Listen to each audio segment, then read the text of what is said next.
ठीक सामने श्याम अपनी पत्नी लीला और अपने 3 बच्चों के साथ रहता है। राजू और श्याम के पास अपना छोटा सा खेत है, जिस पर खेती करके वह अपना गुजारा करते हैं। राजू और श्याम दोनों सुबह सुबह खेत पर जाते हैं।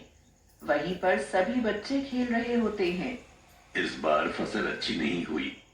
सोचा था फसल अच्छी होगी तो बाजार में दोगुने दामों में बेचूंगा। सोचा तो था, पर अब इस बार भी नमक रोटी से ही गुजारा करना होगा। तभी सभी बच्चे राजू और श्याम के पास पैसे मांगने आते हैं। अरे अरे, पहले सब शांत हो जाओ, सबको दूंगा। हाँ, पर पैसे नहीं, रात की बासी रोटियां, ये देखो। सभी बच्चे उदास हो जाते हैं और उन बच्चों में से श्याम का बेटा अमन कहता है, बाबा, हम कब तक ऐसे गरीबी में जिएंगे? राजू, श्याम और सभी बच्चे घर आ गए। तभी उनके घर के सामने एक बड़ी सी गाड़ी आकर रुकी। गाड़ी में हमेशा की तरह राजा राजश्री मैडम शहर के जाने माने रईस खानदान से हैं, जो कस्बे में आकर सभी बच्चों से मिलते हैं। वे हमेशा बच्चों के लिए नए नए कपड़े और चॉकलेट लाते हैं। आज भी वह कपड़े और चॉकलेट लेकर आए। बाबा, आज हम लोगों ने चॉकलेट खाई। चलो अच्छा हुआ, कम से कम तुम लोगों को चॉकलेट नसीब तो हुई, वरना हम लोगों के नसीब में ये कहाँ। हाँ भाई, हम लोगों ने तो हमेशा बासी रोटी और नमक ही जाना है। यह राजश्री पता नहीं हमारे बच्चों से मिलने क्यों आती है। मुझे तो ठीक नहीं लगता। हाँ, तुम सही कह रही हो। कल से बच्चों को मना कर देना, उसे राजश्री से ना मिले। अगले दिन सुबह राजश्री और राजा दोनों बच्चों से मिलने आते हैं। राजश्री, हमारी शादी को 10 साल हो गए हैं। अभी तक हमारी कोई औलाद नहीं। तुम तो मुझे मेरे खानदान का वारिस नहीं दे पाओगी, तो जाओ और अमन के घर वालों से बात करो। मैं उसे अपने खानदान का वारिस बनाऊंगा। ठीक है, मुझे भी अमन पसंद है। अमन राजश्री को श्याम और गीता से मिलवाता है। नमस्ते। अमन बहुत प्यारा बच्चा है। मुझे अमन को लेकर आपसे कुछ बात करनी है। हाँ, बोलो, क्या बात करनी है? दरअसल बात यह है कि हमारी कोई औलाद नहीं है, इसलिए हम अमन को गोद लेना चाहते हैं।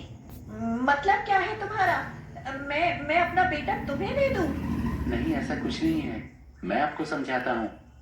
मैं अमन को अपने साथ ले जाऊंगा, अपने खानदान का वारिस बनाऊंगा, उसे अच्छी शिक्षा दूंगा। जी हाँ, और जब चाहे आप उससे मिल भी सकते हैं। इसीलिए तुम रोज हमारे बच्चों से मिलने आती हो और उनके लिए अलग अलग चीजें लेकर आती थी, ताकि वह तुम्हारे लालच में आ सके। चले जाओ यहाँ से, मैं भूखी मर जाऊंगी, लेकिन अपने बेटे का सौदा कभी नहीं करूंगी। हाँ। श्याम और लीला बच्चों को लेकर अंदर चले जाते हैं। दोनों निराश होकर अपनी कार की तरफ जाते हैं। वहीं दूसरी ओर राजू और गीता यह सब देख रहे होते हैं।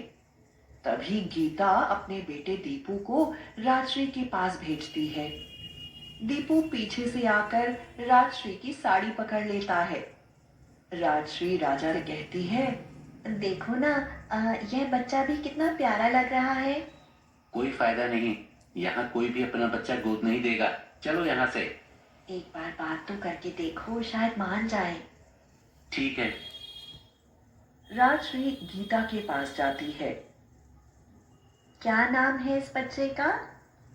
दीपू नाम है इसका, और यह मेरा ही बेटा है। अच्छा, क्या हम दीपू को गोद ले सकते हैं? जी हाँ, आप बदले में जितने चाहें उतने रुपए ले सकते हैं। ठीक है, हम दीपू आपको सौंप देंगे, पर बदले में आप हर महीने मुझे 5,000 रुपए देंगे। मुझे मंजूर है। ये लो 5,000 रुपए, और हर महीने तुम्हें तुम्हारे पैसे मिल जाया करेंगे। जैसे ही राजा और राजश्री दीपू को लेकर जाते हैं, वैसे ही लीला और श्याम बाहर आते हैं और ये सब देखकर राजू से कहते हैं, राजू, ये क्या किया तूने? अपने बेटे को ही बेच दिया। तुमने अपने फायदे के लिए अपने बेटे का ही सौदा कर दिया। कैसी माँ है तू गीता? मुझे तो तुझसे नफरत होने लगी है। सुनो जी, आज से आप इन लोगों से कोई रिश्ता नहीं रखोगे। हाँ, हाँ, हम गरीब जरूर हैं, लेकिन अपनी खुशी के लिए अपने बच्चों को अपने आप से दूर नहीं कर सकते। जैसा कि तय हुआ वैसा ही हुआ। राजू और गीता की गरीबी दूर हो गई। अब वह मन चाहा खाते और मन चाहा पहनते। धीरे धीरे 7 साल गुजर गए। गीता को एक भयंकर बीमारी ने घेर लिया और एक दिन वह यह दुनिया छोड़कर चली गई। राजू के पास इतना पैसा होने के बाद भी वह उसको बचा नहीं पाया। अपनी माँ को आखिरी बार देखने और उनकी चिता को आग देने भी उनका बेटा दीपू नहीं आया। अमन भी अब बड़ा हो गया है तो सारा काम अब वही संभालता है। अमन खेत से आता है और कहता है, माँ, पानी पिला दे। लाई बेटा। बाबा, आज शहर से दीपू आ रहा है। दीपू के पूरे 10 साल बाद गांव आने की खुशी में राजू चाचा ने शानदार भोज बनवाए हैं। हाँ, तो हमें क्या करना। माँ, आप बड़ों की दुश्मनी में हम बच्चों को दूर ना करो।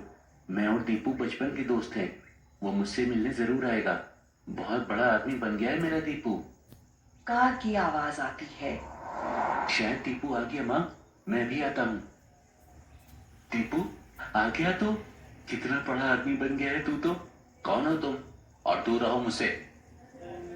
दीपू की ऐसी बातें सुनकर अमन को बहुत बुरा लगता है। इतना कहकर दीपू अपने बाबा से मिलता है और अपनी माँ के अंतिम संस्कार में ना आने के कारण माफी मांगता है और बहुत पछताता है। मिलाया दीपू से। चल, अब तो खाना खा ले। देख, आज कितने सालों बाद मैंने तेरे लिए टमाटर की चटनी बनाई है। अमन गुस्से में खाना फेंक देता है। रोज रोज यही खाना, ये भी कोई खाना हुआ? आप दोनों ने मिलकर मेरी जिंदगी बर्बाद कर दी। ये क्या कह रहा है तू बेटा? हाँ, आप दोनों ने अपने फायदे के लिए मुझे राजश्री मैडम के साथ नहीं भेजा। मैडम पहले मुझे ही अपने साथ ले जाने वाली थी। काश उस वक्त मैं चला जाता तो आज मैं भी बहुत बड़ा आदमी होता। सब आपकी गलती है। ऐसा नहीं है बेटा, हम तुझको खुद से दूर नहीं करना चाहते थे। तो आपको अब यही सजा मिलेगी।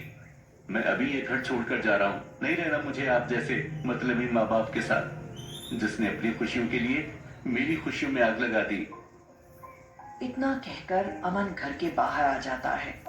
अमन के सामने दीपू की गाड़ी खड़ी होती है और वह गुस्से में दीपू की पूरी गाड़ी जला देता है।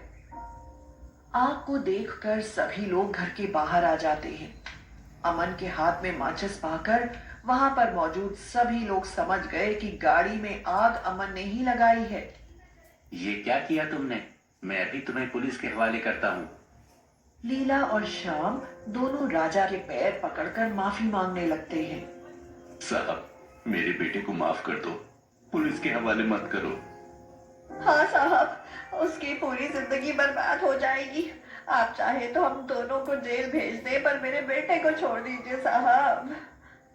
माँ बाप का ऐसा प्यार और त्याग देखकर अमन की आंखों में आंसू आ गए और उसे अपनी गलती का पछतावा होता है।